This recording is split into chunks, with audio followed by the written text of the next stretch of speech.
ચાલો સરસ મજાનું પુલ બનાવી દો. અદક, આજે આપણે કઈ વાર્તા કરી? હા, વર્ષારાણીની. જંગલમાં કોણ રહેતું હતું? હાથીનું નામ શું હતું? ગોલુનો શું હતો? હા, જન્મદિવસ. તો એને કોને નિમંત્રણ આપ્યું? એના દોસ્તો કોણ કોણ હતા? હરણ, પોપટ, બગલા, બધાને એને આમંત્રણ આપ્યું ને? કેમાં આવવાનું આમંત્રણ આપ્યું? જન્મદિવસમાં. બધા જન્મદિવસમાં આવ્યા ને ત્યાંની સજાવટ જોઈને ખુશ થઈ ગયા ને? પછી બધાએ નાચવા ગાવાનું કીધું ને? ગોલુએ કોને નાચવાનું કીધું? નૃત્ય કરવાનું. કોને કીધું પણ? હા, તો મોર ઉદાસ થઈ ગયો. શું કામ ઉદાસ થઈ ગયો?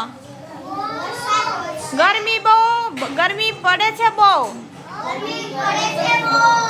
ક્યાંય લીલોતરી નથી. જો વાદળ ગરજે, વીજળી ચમકે, પાણી વરસે તો મોર નૃત્ય કરે. સસલું બોલ્યો, લો આટલી વાત? હું હમણાં જ પાણી વરસાવું છું. સસલું દોડતું દોડતું કોની પાસે ગયો? હા, વર્ષારાણી પાસે. વર્ષારાણી પાણી. વર્ષારાણીએ કહ્યું, કેવી રીતે પાણી વરસાવું? વાદળ જ નથી. શું નથી? હવે નાનું સસલું કોની પાસે ગયો? વાદળ પાસે. નાનું વાદળ હતું ને આકાશમાં? સસલું બોલ્યું, વાદળભાઈ પાણી આપો. વાદળે કહ્યું, સસલાભાઈ તમે સમુદ્રને કહો. કોને કહો?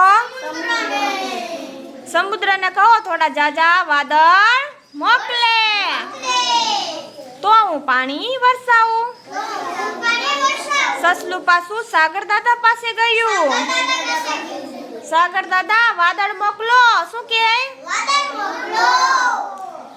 પછી સાગર દાદાએ કહ્યું, તમે સુરત દાદાને કહો થોડી ગરમી મોકલે તો હું વાદળ મોકલું. સસલું હવે સુરત દાદા પાસે ગયું. સુરત દાદાને શું કીધું? તમે મોકલો. તમે ગરમી સાગરને મોકલો. એટલે સાગર છે ઈ વાદળ બનાવે. તો વર્ષારાણી વરસાદ વરસાવે અને તો જ મોર નાચે. સુરત દાદા બોલ્યા, તમે ચાલો હું ગરમી મોકલું છું. સાગર વાદળ બનાવીને જલ્દી તમારા જંગલમાં મોકલશે. તમે ખૂબ મહેનત કરી, હવે જાઓ તમે જંગલમાં પહોંચો. ત્યાં વાદળ પણ જંગલમાં પહોંચી જશે. આ સાંભળીને સસલું ખુશીથી દોડતું જંગલમાં પહોંચી ગયું અને પોતાના મિત્રોને મળ્યું.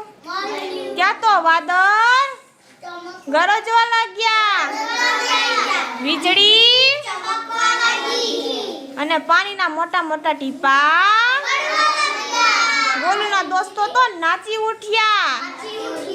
મોર પણ પોતાની પાંખો ફેલાવીને નૃત્ય કરવા લાગ્યો અને બધા જ ગાવા લાગ્યા. વાદળ કરે છે શોર, નાચે છે મોર, વીજળી કરે ચમકારા, પાણી કરે તનકારા. ટેહુક ટેહુક ટેહુક.